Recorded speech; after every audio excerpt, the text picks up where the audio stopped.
And now we want to move away from Washington for a few minutes to get a sense of how the impeachment trial is being seen and heard across the country. We turn to two political reporters who share what they are hearing. In Phoenix, Yvonne Wingett Sanchez of the Arizona Republic. And in Ann Arbor, Michigan, Tim Alberta of Politico. Very good to have you both with us. We appreciate it. Tim Alberta, I'm going to start with you. You've been talking to people. I asked Senator Warner this. He said he didn't think his constituents were watching it that closely. But what are you hearing from Americans, from people you talk to?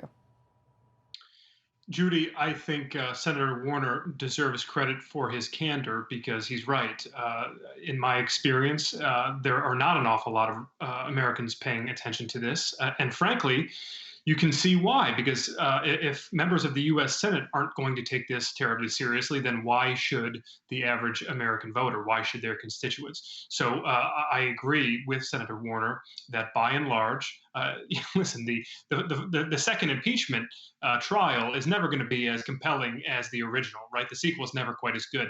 And in all seriousness, I think that you have a lot of Americans, regardless of whether they supported President Trump or opposed President Trump at the ballot box or over the last 4 years, they're simply not terribly interested in continuing to litigate his presidency, his Twitter feed, his behavior and rhetoric anymore. I think a lot of folks are sort of welcoming this little bit of a down period now, Judy, and the idea of having to dive back into the news cycle for more arguments pro and con vis-a-vis Donald Trump is just not something that's terribly appetizing to a lot of folks.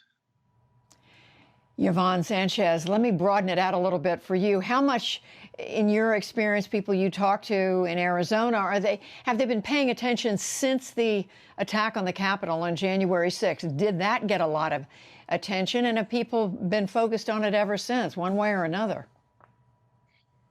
So here in Arizona, it felt as though there was maybe a several-day window, maybe a week-long window, where people really sort of seemed to be paying attention, and it sort of wore off.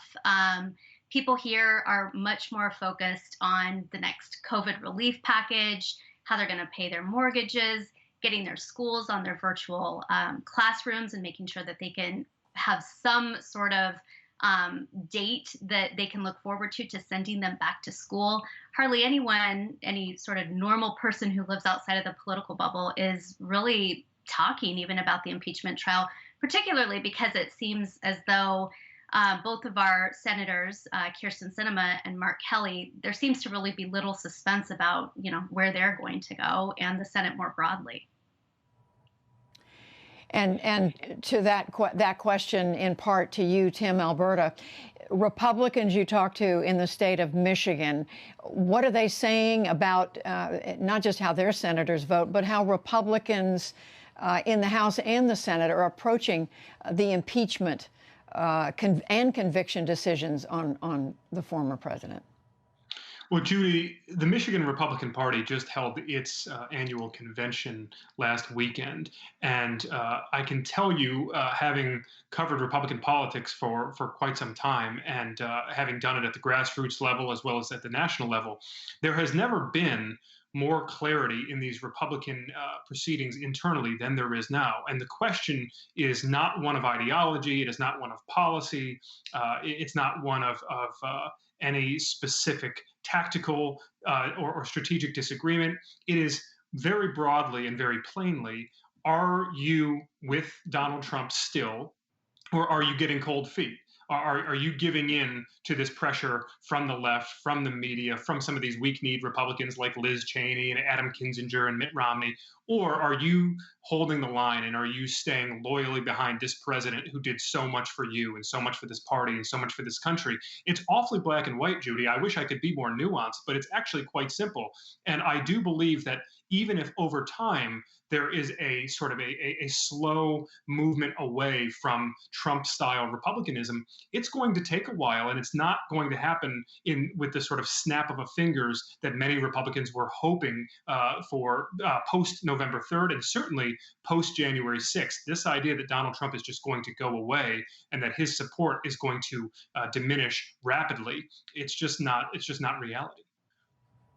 And I should have said that Michigan played a central role in the impeachment trial today. We've seen more video of the takeover of your Capitol in the state of Michigan, the reminders about the plot to kidnap the Democratic governor, Gretchen Whitmer. But back to you, Yvonne Sanchez, what about the Republicans in the state of Arizona? How are they talking about, what are they saying about what their expectations are of elected Republicans in Washington and President Trump? Well, it depends on who you talk to. I mean, just as Tim has described, the rift here within the Republican Party is deeper than it has ever been, and it has been deep for some time. This is the state Republican Party that censured former Senator John McCain. They doubled down on their tactic to go after those who were not completely with Trump just a few weeks ago when they reelected Kelly Ward as their party chair. She's been one of the most outspoken loyal activists trying to help Trump spread his message, his Stop the Steal message. And, you know, we have Freedom Caucus members, Andy Biggs, Paul Gosar, two congressmen who also have been very active in the Stop the Steal movement. And we have, you know, the McCain family and Governor Doug Ducey on the other side, very conservative, sort of traditional style Republicans who are on the outs of their own party. And I don't know, you know, when this fever will break, but it seems as though it's going to get a lot deeper and a lot worse before it gets better. I want to quickly ask both of you, we've got about 40 seconds left, but how do you think this trial will affect President Trump's political strength when all is said and done? Tim, Alberta. You know, Judy, I will just tell you that the fear a lot of Republicans have is that Trump will be made into a martyr here, and that actually in some backward, counterintuitive way that his grip on the party will be even stronger because of these proceedings. And that remains to be seen, obviously. But that is the fear a lot of Republicans have going into 2022. And Yvonne Sanchez? Yeah, there seems to be a sentiment that the former president, will emerge stronger than perhaps he entered this phase of the trial. Well, we are all watching it very closely, and we so appreciate hearing from both of you in Arizona and in Michigan. We thank you, Yvonne Sanchez, Tim Alberta. Thank you. Thanks, Judy. Thank you.